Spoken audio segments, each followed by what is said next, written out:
Bom, pessoal, eu vou falar para vocês sobre esse tema orteguiano, né, essa questão que é central no pensamento dele, que é a questão da concepção do uso metafórico da linguagem, como é que isso repercute num pensador como ele, né, um pensador que passou por várias fases intelectuais, um pensador que construiu uma filosofia muito particular num contexto da filosofia europeia lá. Ele é uma figura muito singular, né? Ele dialoga com vários movimentos filosóficos, por um lado com a fenomenologia, com os pós-kantianos, onde ele estudou, né, lá em Marburgo, na Alemanha. Ou seja, ele circulou por muitos movimentos intelectuais e filosóficos, mas ele é difícil, com a própria hermenêutica, ele tem uma relação, mas ele é difícil de situar num lugar só. Ele é um pensador muito idiosincrático. Isso vai ficar muito marcado, eu acho, nessa reflexão que eu vou apresentar a vocês sobre essa questão da metáfora, né? Mas eu queria fazer uma pequena consideração antes, né? Em primeiro lugar, vocês podem se perguntar, mas por que falar de um filósofo num evento literário, né? E qual é a relação dele com a literatura? Eu estudei fundamentalmente no meu doutorado, em parte, e no segundo mestrado que eu fiz em filosofia, lá na Universidade de Salamanca, com um professor que é o organizador das obras, da nova edição das obras completas de Ortega y Gasset, que é o Domingo Hernández Sánchez.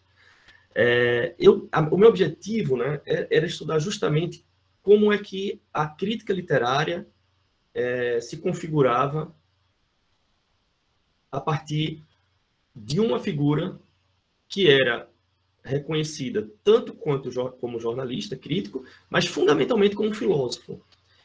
E por que eu queria fazer isso? Porque a minha experiência de alguém que fez a graduação em comunicação era a seguinte: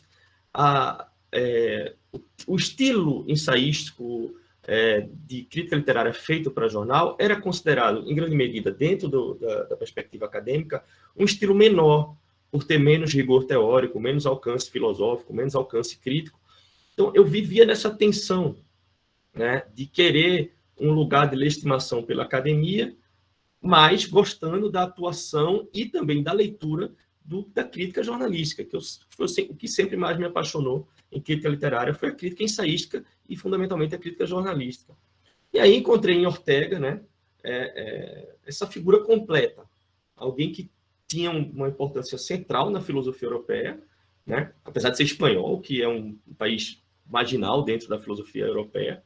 Ele teve uma repercussão muito grande, né? Livros como Rebelião das Massas ou Estudos sobre o Amor são livros que têm uma grande repercussão na Europa inteira, e ele era um pensador extremamente reconhecido, né? O Albert Camus, por exemplo,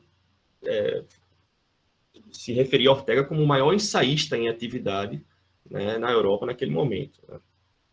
Camus, não é qualquer um, né? Então, foi por isso que eu busquei em Ortega um interlocutor para alguém como Álvaro Lins, por exemplo, que é um jornalista crítico, mas não um filósofo, mas que fazia um tipo de ensaio que, a meu ver, dialogava muito em forma, em estilo, em alcance, em ética, digamos assim, em especulação ética, dialogava muito com o Ortega, né? E uma coisa que eu fui descobrindo e lendo Ortega, e até hoje eu considero isso, já faz, sei lá, 20 anos quase que eu leio Ortega, né? Com muita frequência, é que, fundamentalmente, se eu fosse fazer um elogio a ele, e porque incentivar vocês a lê-lo, por exemplo, eu diria o seguinte: ele é um pensador que, antes de tudo, ele provoca você a pensar por si mesmo, para além dos seus próprios jargões, dos seus sistemas, que isso vai mudando muito no pensamento dele, né? E aí eu lembro de uma coisa que eu falei que gerou muita discussão, foi um congresso que houve a respeito do pensamento de Ortega na Fundação Ortega y Gasset em Madrid, E eu disse assim que quando você está no ambiente de filosofia, ou você vai ler um texto de filosofia, você encontra um adorniano, por exemplo, um Foucaultiano, um derridiano, você reconhece nessa pessoa que estuda muito esses pensadores, você reconhece a sua filiação pelo jargão, pela repetição. Claro, isso não é uma regra, mas é uma coisa que você observa com muita facilidade. A tendência que esses pensadores têm, esses estudiosos, pesquisadores têm, de aderir não somente a um corpus sistemático de ideias ou de jargões, mas também a um estilo, né? Uma imitação de estilo. E isso, e aí foi o estudo que eu estava fazendo a respeito da repercussão de Ortega no Brasil, você não encontra nos orteguianos, porque justamente Ortega não é um pensador que convide a uma mimetização do seu estilo. Eu acho que é difícil imitar Ortega, é quase impossível. Então, o meu ponto é, cada um é orteguiano à sua maneira, até ideologicamente, tem usos de Ortega para tudo, para todas as posições ideológicas, políticas, né? E isso, para mim, é uma coisa que mostra uma riqueza intelectual e estilística ímpar na trajetória de Ortega, né? Bom, mas a respeito do tema de hoje, né, da questão da metaforização, da metáfora como célula, por um lado, a célula bela, a célula da beleza, o índice primeiro da beleza, e por outro lado, como fator de conhecimento, de cognição da realidade, eu tenho que dizer, antes, tenho que advertir o seguinte: Ortega não criou, ele não sistematizou uma teoria geral da metáfora. Não tem um livro dele, assim, Ortega escreve sobre a metáfora, e vocês leiam esse livro aí que vai estar tudo explicadinho. Ele não fez isso, ele não sistematizou um pensamento a respeito da metáfora, mas aqui e ali, em alguns ensaios, né, particularmente em dois, que eu vou me referir aqui, mas aliás, vou me referir a mais do que dois, mas principalmente a dois.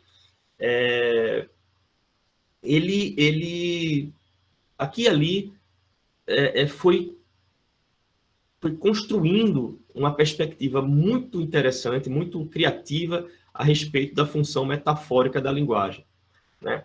E aí eu acho que esse estudo da metáfora se presta tanto para a teoria do conhecimento, ou seja, para as pessoas que são da filosofia dura e querem pensar um pouco esse mecanismo, o procedimento metafórico, como para a gente da literatura, da estética, enfim, em geral, essa divisão entre estética e teoria do conhecimento em Ortega, ela é muito complicada, porque não há uma separação desses âmbitos no pensamento de Ortega. Então, a metáfora está presente em todas as obras de Ortega, porque ele é um pensador metafórico, ele utiliza a metáfora estilisticamente, enfim, no conteúdo e na forma dos seus textos. Mas a apresentação de um pensamento sobre a metáfora vai estar fundamentalmente em alguns que eu vou citar aqui, e no final eu vou passar para quem tiver interesse uma lista mais completa de onde você pode encontrar Ortega teorizando sobre a metáfora, né? E aí eu queria começar por uma espécie de depoimento, não é um depoimento, está dentro de um livro importante dele chamado La idea de principio em Leibniz e la evolução de la teoria dedutiva. É um livro muito importante e pouco estudado no Brasil. É um livro já da maturidade dele, né? Importantíssimo a respeito no que tem a ver com a questão metodológica de Ortega, né? Que ele passou a vida toda tentando construir uma metodologia filosófica. Então, eu vou citar essa espécie de depoimento que está nessa obra, porque tem um pouco a ver com como o pensamento dele é visto por ser um pensador metafórico, né? Visto por seus compatriotas, enfim, pela intelectualidade espanhola, que o colocava num lugar muito ambíguo, assim, filosoficamente. Vocês vão ver isso. E aí, esse período aqui eu vou ler traduzindo, porque é um período um pouco mais longo, mas algumas citações eu vou fazer em espanhol, porque eu acho que preserva a questão estilística, e outras que eu acho que ficam mais claras se eu traduzir, eu vou traduzir, só para vocês não estranharem.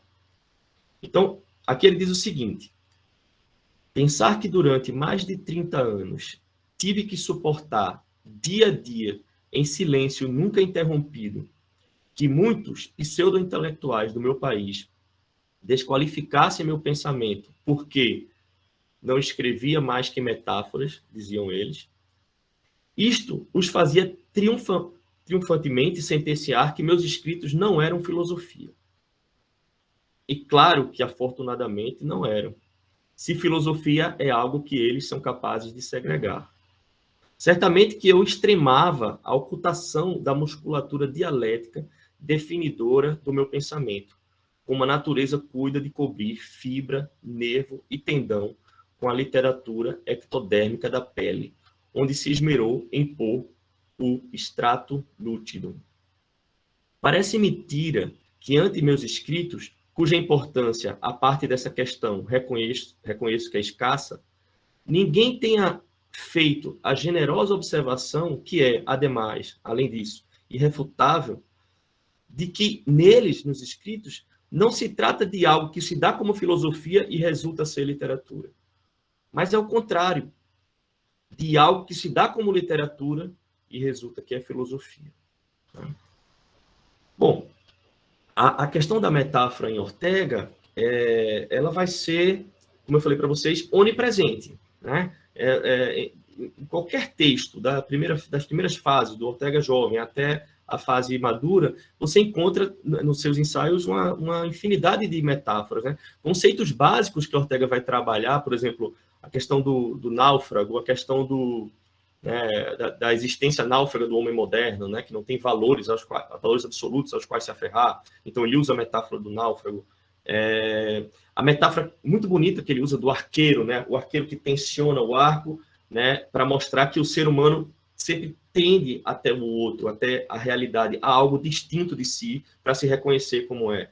Né? Então, para todas essas instâncias, Ortega tem um uso metafórico. Até metáforas que não foram criadas por ele, metáforas que já estavam na linguagem, ele retrabalha. Por exemplo, a metáfora muito utilizada desde o final do século XIX, da sociedade de massas, né, que a gente estuda, o homem-massa, né, que ele vai desenvolver fundamentalmente na Rebelião das Massas, ele explica essa metáfora da massa de uma maneira que a ideia fica mais clara para a gente. Né? O que é o homem-massa? Pense numa massa de modelar. A massa de modelar, ela tende sempre a ficar homogênea. Você mistura e aquilo fica tudo igual. Então, o homem-massa é esse homem que é moldável. Ele é igual a todos os outros. Ele não é particular.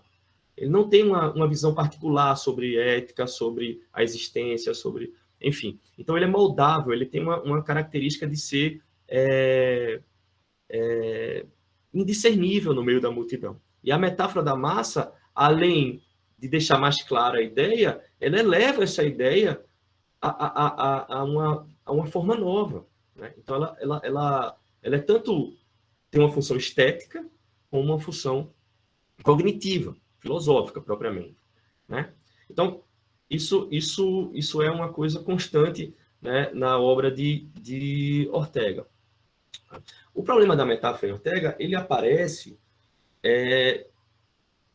pelo seguinte sentido, ele se pergunta, né, como é que a gente pode denominar algo novo no real que ainda não tem nome. Né? Ele tem um ensaio muito interessante chamado Adão em el Paraíso, né? Adão no paraíso.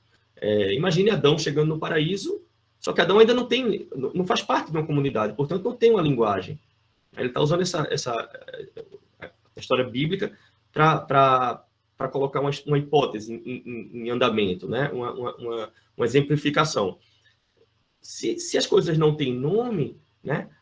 Como é que a gente dá a primeira nomeação às coisas? Né? Está nesse ensaio isso, no Adão no Paraíso. Então, encontrar essa denominação para algo novo na realidade, e esse algo novo pode ser tanto uma coisa, um objeto, mas também uma experiência, uma sensação, uma ideia, né? Isso não é falar, porque ainda não existe palavra enquanto convenção, né? É uma espécie, Ortega vai dizer, é uma espécie de falar consigo mesmo especulativo, buscar esse termo novo, né? E aí isso se liga muito, é muito interessante, porque isso se liga à própria visão que ele tem da questão do autor enquanto criador na literatura. Ortega recupera o étimo de autor, o étimo latino, para dizer que autor é alguém que conquista, que vem é uma espécie de general latino, romano, que conquistavam um novo território. Quando ele conquistava algo novo, ele era chamado de autor. Então, tem um procedimento aí de criação ou de ampliação do existente, né, na autoria. Né? Então, é por essa busca do nome originário das coisas que ele vai chegar nesse problema da metaforização como procedimento, ao mesmo tempo, criativo e cognitivo. Tem um livro dele chamado Origem e Epílogo de la Filosofia, né, que ele apresenta uma coisa muito interessante com Aristóteles, tendo Aristóteles como exemplo. Né? Ele diz que Aristóteles é uma espécie de Adão, no sentido que eu falei antes, da filosofia, porque Aristóteles, como vocês sabem, Aristóteles deu nome a muitos conceitos, ele cunhou muitos conceitos filosóficos que até hoje a gente utiliza. Né? Então, um exemplo muito interessante que Ortega dá a respeito de Aristóteles é a questão da teoria ilemórfica da realidade. Né? A teoria ilemórfica, que é uma resposta à teoria das ideias platônicas, é uma tentativa de superação da teoria das ideias, diz que tudo, ou seja, toda a realidade é feita de forma, né, e matéria. Né? Forma e lê quer dizer matéria. Né? Então, tudo tem uma forma e uma substância da qual é feita. Né? Se tudo está feito de algo, né? Aí o exemplo que Aristóteles trabalha, por exemplo, as portas, cadeiras e mesas, por exemplo, são feitas de madeira. Né? Então, Aristóteles vai chamar essa substância, Ortega vai dizer, essa substância que compõe coisas distintas, como porta, cadeira, mesas, elas vão ser constituídas, elas são coisas diferentes, mas são constituídas por uma coisa única, por uma substância única, que é a madeira. Né? Então, a madeira por excelência, essa substância que está em todas as coisas ao mesmo tempo, né, nessas coisas, independente dos acidentes, para usar o termo aristotélico, ela é uma coisa última e universal, madeira. Né? Então, a partir desse exemplo particular da madeira, é que vai aparecer o que posteriormente vai ser a matéria. Né? A teoria da matéria, né, segundo a leitura de Ortega, que recupera etimologicamente Aristóteles, viria de madeira, como uma substância que está presente em muitas coisas. Né? Ou seja, na voz madeira, não é nada mais do que a madeira, na matéria, não é nada mais do que a madeira metaforizada. Né? Ou seja, e aí está o surpreendente da coisa. A criação de uma nova terminologia, de um termo técnico, rigoroso da ciência, um conceito filosófico que Aristóteles queria que fosse rigoroso, cientificamente e filosoficamente rigoroso, começou com um procedimento fundamentalmente poético, criativo. Isso está em muitos exemplos. Ortega cita, por exemplo, Newton e a gravidade, né? A ideia de gravidade como algo pesado, né? Que deu origem a uma teoria, o nome de uma teoria, mas que nasce como uma metáfora, como uma analogia. Né? Bom, mas a partir daqui eu vou tentar ser mais sistemático pela questão do tempo. Então, tomando como referência algum desses artigos de Ortega y Gasset e dando ênfase a esse tão peculiar, como eu citei, estilo autoral, é possível vislumbrar, ainda que ele não tenha sistematizado, né, como eu falei para vocês, uma concepção bastante particular do papel da metáfora na linguagem e no conhecimento. A intensa utilização em seus textos de procedimentos metafóricos não reflete somente uma preocupação de ordem retórica ou estilística. Em Ortega, assim como na tradição filosófica marginal, a qual pertencem pensadores como Leonardo Bruni, Cristóforo Landino, Baltasar Gracián, Juan Luis Vives, Lorenzo Valla, Giambattista Vico, Miguel de Unamuno ou Maria Zambrano, que foi uma aluna sua, por exemplo, em todos esses pensadores, a criação metafórica apresentou a dimensão também cognitiva, de investigação da realidade e, portanto, uma autêntica estatura filosófica. A partir, então, de a priori filosóficos radicalmente diferentes, né, a tradição racionalista e idealista moderna, que tem origem no pensamento cartesiano e herdeira do platonismo, né, e que exerceu essa influência que foi hegemônica no Ocidente, né, dos últimos séculos, parte da premissa de que só há verdadeiro pensamento científico se as cadeias dedutivas começam por princípios não derivados, originários. Para filósofos dessa estirpe, as deduções lógicas e a linguagem estritamente racional são as únicas que podem reclamar validade científica e categoria de autêntico conhecimento. Considerada a partir desse paradigma, a linguagem cotidiana, na qual se baseiam nossas frases e nosso comportamento usual, pragmático, e que se serve de imagens, metáforas e analogias, eles não podem ter pretensões filosóficas, e só pertenceria ao âmbito da retórica, do literário, do não científico.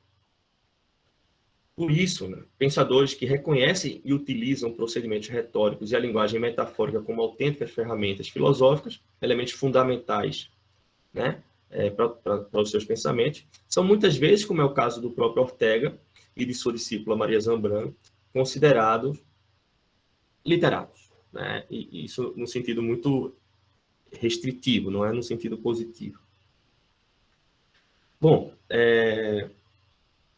para um pesquisador contemporâneo chamado Francisco José Martín, ele é professor da Universidade de Torino, na Itália, e grande estudioso de Ortega, ele diz o seguinte: la tradición racionalista siempre ha criticado y rechazado la manera figurativa y metafórica de expresión por subjetiva, relativa y acientífica. E, complementando o que ele diz, tal negação se deve à consideração de que a metáfora não pode estabelecer uma conexão direta com o real, visto que se caracteriza por ser somente um processo de transferência de significados entre palavras, retórica e poeticamente dada, né? Mas não funciona como linguagem explicativa das causalidades e processos da realidade objetiva. No entanto, dentro dessa tradição humanista marginal que eu falei, ou alternativa, de cunho antiplatônico, o processo poético retórico da metáfora e das analogias são modos de conhecer válidos e úteis, só que possuem uma natureza distinta do conhecimento lógico formal. Segundo Ernesto Grassi, que é um pensador italiano muito importante dentro das pesquisas que eu venho fazendo, e ele tenta fazer essa reabilitação dessa vertente do humanismo, ele diz o seguinte, eu traduzo: o mundo humano não surge a partir de teorias filosóficas que se derivam racionalmente de primeiros princípios, mas a partir do ato engenhoso que sempre está confrontado com a situação concreta, né? Esses pensadores humanistas rechaçavam a primazia de uma filosofia abstrata e do conceito tradicional de pensamento científico. Fecho a citação. Então, o limite da linguagem racional, né, supostamente a única rigorosamente filosófica e científica, é que não se fundamenta a si mesma. Esse é o drama da linguagem racional. Ela não tem como fundamentar a si mesma. Ela é um artifício possibilitado pela linguagem figurativa e metafórica, né? Nesse mesmo sentido, por exemplo, o pensador basco Miguel de Unamuno costumava ironizar a filósofos que ingenuamente negavam esse uso filosófico da metáfora, né? Unamuno dizia que esses pensadores não se davam conta de que os que se acreditavam mais livres da metáfora, já estão enredados, já estão presos nas suas malhas, né? Ou seja, é impossível escapar da metáfora, mesmo diante da filosofia que tenta ser a mais rigorosamente analítica e racionalista. É tarefa impossível, portanto, escapar da metáfora em qualquer situação linguística concreta. Para começar, as palavras nascem como metáfora. Bom, então, como dizia antes, a perspectiva da tradição racionalista e idealista levou a uma concepção de critério filosófico, científico, como rigor formal. O valor de verdade das proposições é garantido pela adequação lógica em relação com premissas já estabelecidas. Essas proposições, para serem verdadeiras, além do critério de adequação do dito ao real, devem obedecer a uma dedução lógico-racional. E nenhuma forma de linguagem comum, né, vale como conhecimento autêntico. Já falei isso antes, né? Mas a característica comum a todas essas formas de racionalismo é a ambição, a pretensão de, em algum momento, chegar a uma espécie de linguagem transparente ou palavra definitiva, né? Lembrem, por exemplo, os positivistas lógicos do início do século XX, né? Queriam fazer uma linguagem puramente lógica, para não depender mais das contingências linguagem do uso, né? Da linguagem comum, vulgar. Né? Então, essa tentativa que a gente vê desde Platão na pugna contra os sofistas, né, de substituir a opinião pelo conhecimento cabal, né, apodítico da realidade, e acabar com que poderia parecer uma conversação interminável sobre os mesmos temas, né, é a pretensão última desse tipo de racionalismo. Embora, ironicamente, se a gente olhar a história da filosofia é justamente uma conversação interminável de erros sobre erros. Né? Nunca se chegou a um ponto na história da filosofia que alguém dissesse, fulano chegou na verdade, então a gente não precisa mais conversar e discutir porque a verdade foi atingida. Né? Teve um momento no século XX que o primeiro Wittgenstein, citado por Caleb, achou que tinha resolvido todos os problemas da filosofia, mas depois ele caiu da cadeira e teve que refazer tudo que tinha pensado no primeiro livro, e escreveu o segundo livro respondendo ao primeiro livro, né? Por isso se fala em dois Wittgensteins. Mas essa pretensão é muito comum na história da filosofia. Então, ultrapassar o uso cotidiano e pragmático das palavras e chegar a uma espécie de idioma transcendental, ou linguagem ideal, como diriam esses positivistas lógicos que eu falei, que apresentasse a verdadeira natureza das coisas, da realidade, independentemente de pontos de vista individuais, subjetivos e dos vocabulários peculiares de cada época, era a máxima pretensão filosófica. Né? Essas famosas críticas de Platão, que é o máximo representante, né, o pai dessa... Tudo bem que ele é um sucessor de Parmênides nesse sentido, mas ele é a grande figura. Né? Essas críticas de Platão aos poetas, mas também aos retóricos sofistas, fundamentavam-se justamente nesse projeto de atingir uma forma de conhecimento superior, universal e não contingente. Para chegar a esse grau de conhecimento epistêmico, de uma totalidade perfeitamente inteligível e coerentemente organizada, era necessário abandonar a esfera do meramente sensível e do transitório e chegar a essa linguagem pura. Né? O filósofo mostra um desdém pelas aparências porque elas são perecíveis, instáveis e não se deixam aprisionar numa essência inamovível. Né? Maria Zambrano, que é uma das principais discípulas de Ortega, fala, inclusive, de uma possibilidade de construção de uma razão poética que nasceria dessa constatação e da tentativa de superar a contradição entre a beleza da criação poética e a busca de uma verdade filosófica. Todo o projeto filosófico dela, e ela é um pensador até mais radical que Ortega, do ponto de vista da linguagem. Eu estou aqui quebrando a cabeça, inclusive, com a tradução. Eu estou traduzindo algumas obras dela que vão sair no próximo ano. E ela tem uma radicalidade metafórica ainda mais notável, não melhor, não acho que seja melhor, mas mais radical do que Ortega. Bom, mas no que diz respeito às contribuições de Ortega C, seja em suas intenções retórico-pedagógicas, em suas concepções estéticas ou mesmo em sua teoria do conhecimento, a metáfora aparece como uma ferramenta de real conhecimento da realidade, um instrumento para além de literário, filosófico e científico. Ortega usa a metáfora tanto nos textos filosóficos como nos jornalísticos e críticos. Né? Então, ele insistiu sempre no fato de que a plasticidade de sua linguagem, pelo uso de figuras, analogias, ritmo, aliterações e assonâncias, era algo inseparável do seu pensamento conceitual.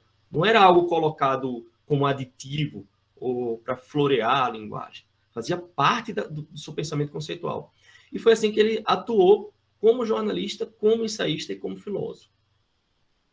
Diversos comentadores já versaram sobre a centralidade que a literatura assume no pensamento e no estilo de Ortega. Mas nem sempre esse predicado foi bem entendido e bem recebido, como eu mostrei naquele trecho inicial, né? Entre seus pares da filosofia. Uma falsa disjunção era sempre colocada. Né? Seria Ortega um filósofo de fato, um filósofo propriamente, ou somente, entre aspas, um grande escritor, um excelente ensaísta literário? Num episódio muito famoso, Ortega declarou o seguinte, e aqui eu traduzo: isso que o senhor Prieto era um cara que estava debatendo com ele, isso que o senhor Prieto considera como uma vistosa gravata que eu coloquei, resulta que é a minha coluna vertebral que se transparenta, que se mostra, né? Tal resposta, que para além de engenhosa, esconde uma significação muito mais profunda do que aparenta à primeira vista, foi dada pelo pensador espanhol a um interlocutor que insistia no argumento de que o estilo do autor não era compatível com a verdadeira filosofia, porque demasiadamente floreado e metafórico, né? E aí ele responde com a metáfora da gravata, né? Olha, isso que você chama de gravata, na verdade, é minha coluna vertebral, é a coluna da minha filosofia.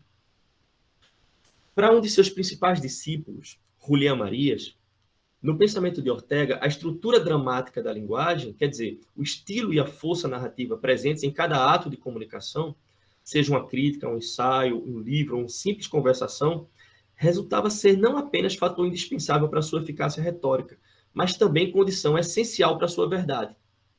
Para compreender, portanto, o caráter particularíssimo do pensamento orteguiano e sua dupla condição de literato e filósofo, seria preciso levar em consideração que sua maneira de filosofar se dá justamente pela atenção radical à linguagem, através do uso inventivo, analógico, metafórico das palavras.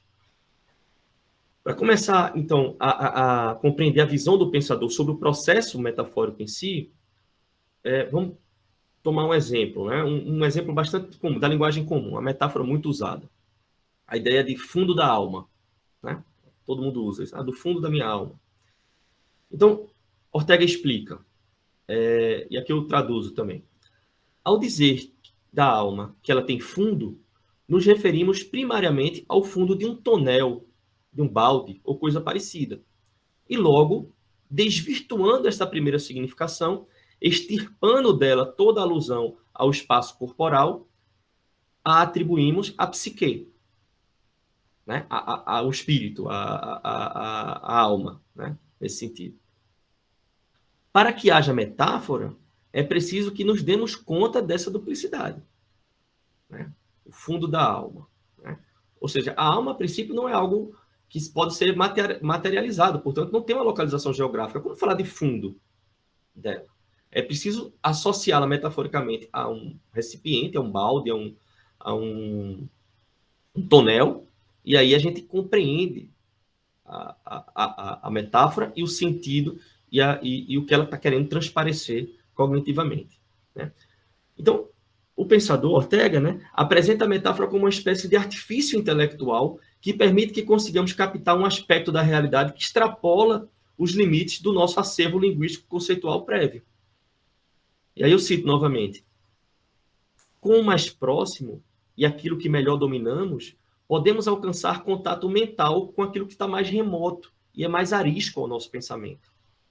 É a metáfora um suplemento ao nosso braço intelectivo e representa, em lógica, a vara de pescar, la canha de pescar ou el fuzil.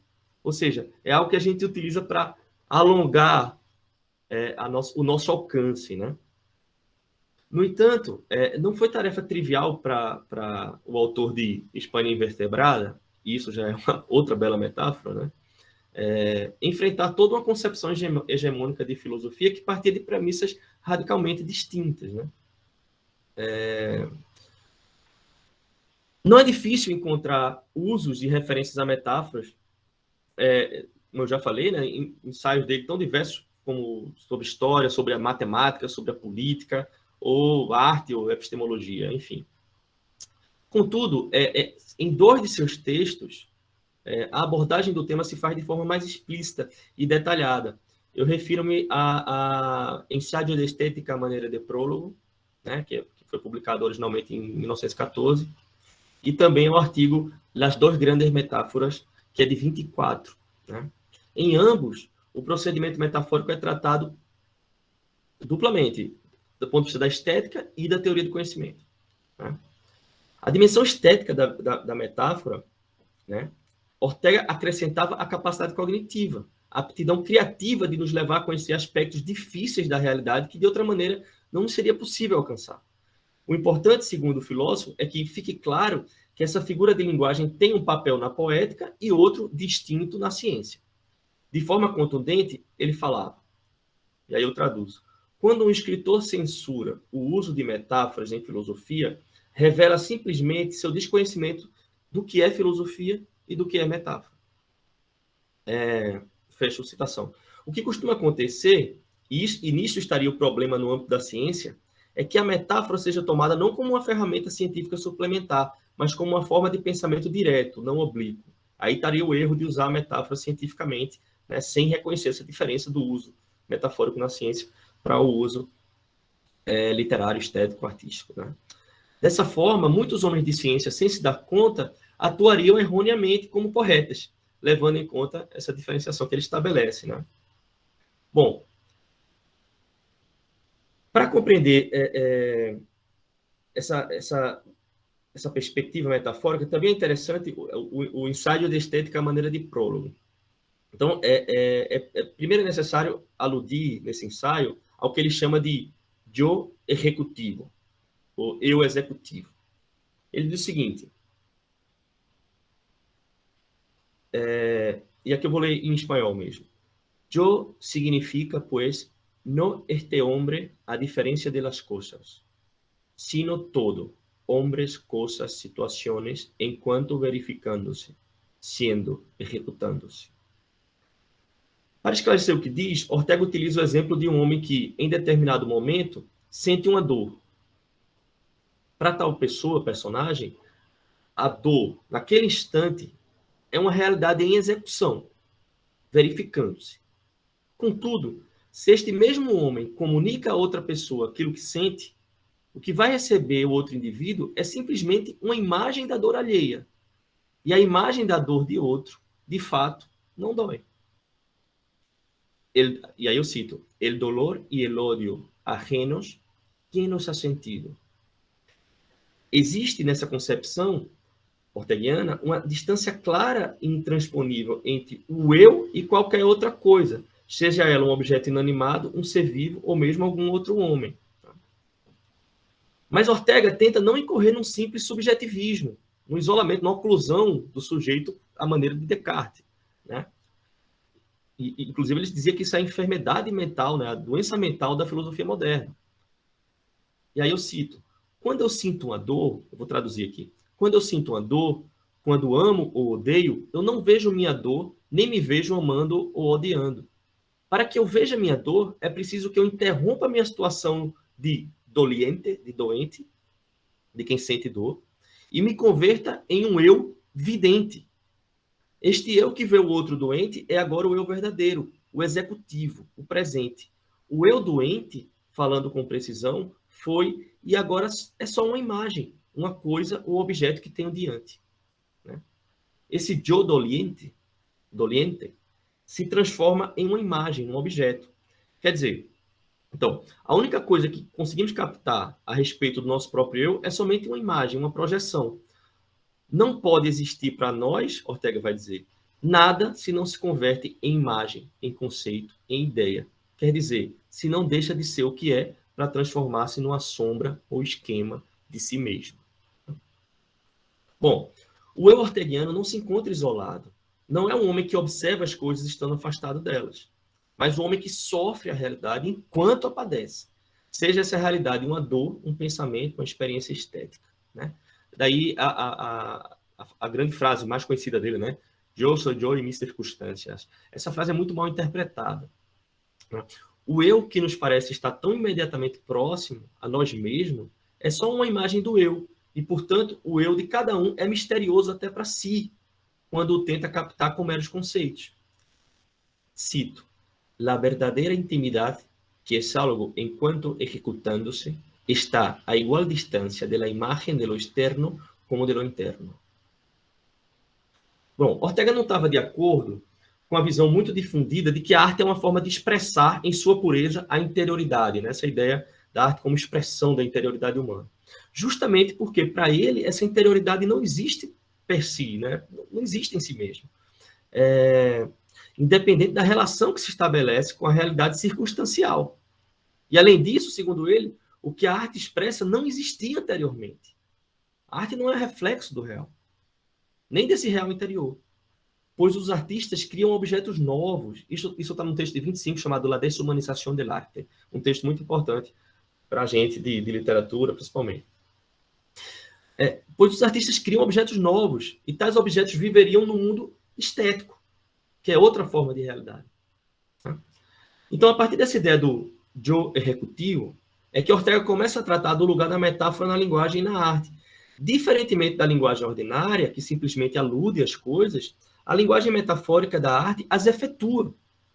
Para tanto, busca, através de um estilo, dar ao que se tenta expressar a aparência de estar executando-se. Ao contrário da arte, a linguagem corrente consuetudinária, né, segundo Ortega, abro aspas, a linguagem corrente hace de todo un fantasma de sí mismo, lo aleja, lo transporta más allá del horizonte de la actualidad.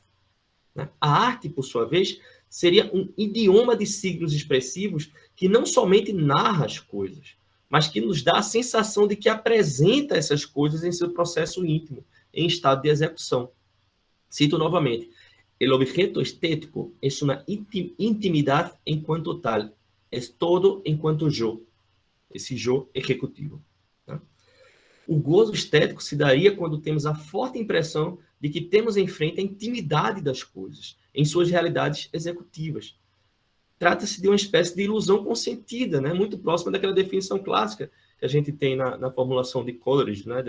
Do pacto ficcional como a suspensão proposital da descrença, né? Ou na etimologia mesmo da ideia de fingimento, que está lá em pessoa, né? Do poeta como fingidor.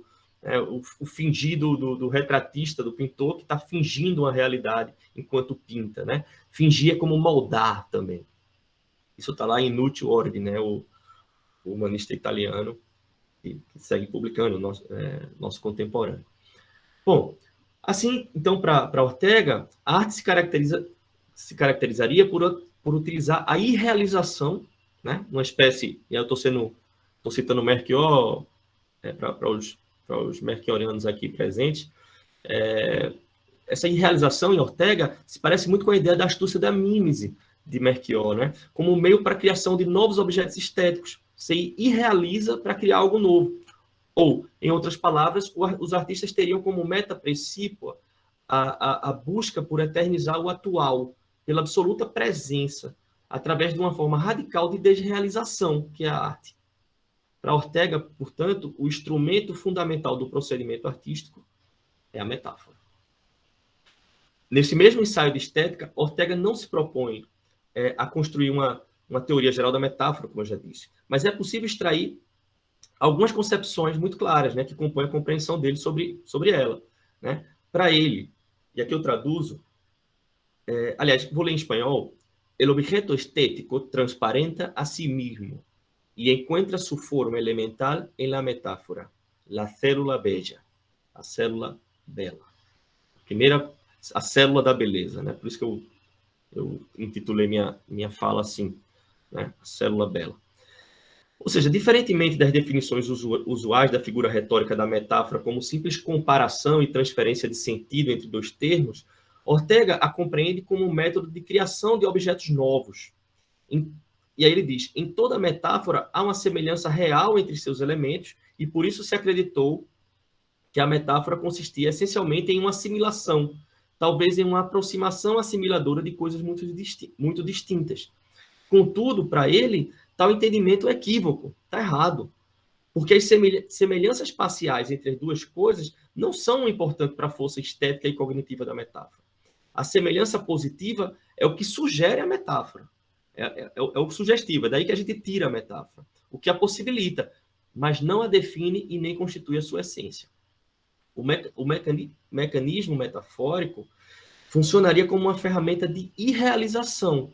Parte-se de uma semelhança parcial entre duas coisas e conclui-se por transformá-las em uma coisa nova, de qualidade e natureza diferentes das anteriores. Né? A qualidade de beleza fundamental que o filósofo atribui à metáfora vem da sutileza desse processo de construção. Né? A metáfora confrontaria e testaria os limites da linguagem humana. A operação metafórica faz com que os objetos reais fluam em uma espécie de molde ideal e abandonem seus limites. O limite até da filosofia tradicional, que entende, que busca a identidade do conceito com a coisa. Né? Então, a metáfora é uma transgressão da linguagem comum e da linguagem racional também. A coisa real é aniquilada ao se chocar com outra, está apta para receber uma nova forma e estrutura. Bom, dentro da proposta orteguiana apresentada aqui, seria então no âmbito da arte e não no da ciência, onde se faz possível uma aproximação à intimidade das coisas, ao caráter executivo das coisas, onde é mais bem captado, portanto, o dinamismo do real. A arte, para Ortega, tem o poder de efetuar as coisas. Assim, ela pode ser entendida como uma forma de conhecimento que, ainda que diferente do saber científico ou filosófico, ela alcança certas áreas da realidade que são inatingíveis para elas. Né? Então, ela colabora filosoficamente, ela colabora na ciência, ainda quando a ciência e a filosofia não reconheçam isso. Então, eu estou chegando ao fim. O já mencionado exemplo da alma tonel, né, desse exemplo da metáfora, pode servir aqui para elucidar o procedimento. Através da expressão metafórica, passamos a perceber como organizável espacialmente algo que a princípio não é. Isso abre espaço para uma série de investigações, de especulações, né? Inaugurando para nós mesmos a possibilidade de entender a alma, né, essa coisa tão abstrata, ou recriá-la sob nova clareza, que talvez equivalha a entendê-la, como tendo um lado esquerdo, um lado direito, uma entrada, um fundo, conter coisas até o limite, como um recipiente, né? Estou cheio, a minha alma está cheia, né? Que de repente se pode até romper, extravasar, né? Ou seja, a metáfora, como meio de intelecção, permite um reordenamento e uma possibilidade de ampliação das experiências. Na metáfora reside nossa possibilidade de driblar o princípio da lógica, o princípio da identidade lógica. A gente pode adicionar algo novo ao que já sabemos. Todas as demais potências intelectivas nos mantêm circunscritos ao real, àquilo que já é. Né? Lembre-se da filosofia de Parmênides, né? O real é aquilo que é. Só podemos somar ou diminuir uma coisa de outra. Né? Agora, nessa concepção metafórica de Ortega, e aí eu cito ele, solo la metáfora nos facilita la evasión y crea entre las cosas reales arrecifes imaginarios, florescimento de islas ingrávidas.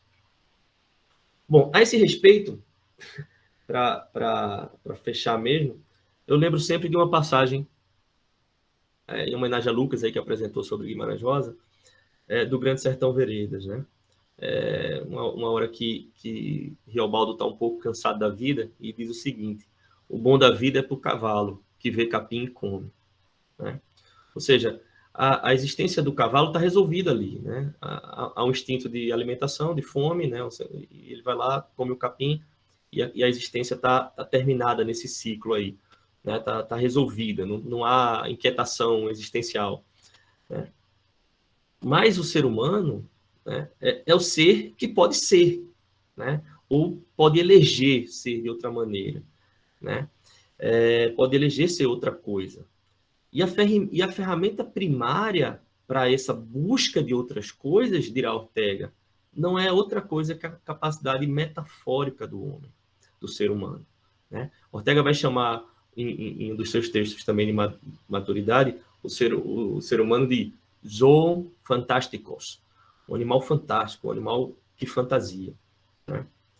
E aí eu cito, né, essa capacidade que Ortega encontra no homem, abre citação, nos revela inesperadamente que el hombre tiene un destino metafórico, que el hombre es la existencial metáfora.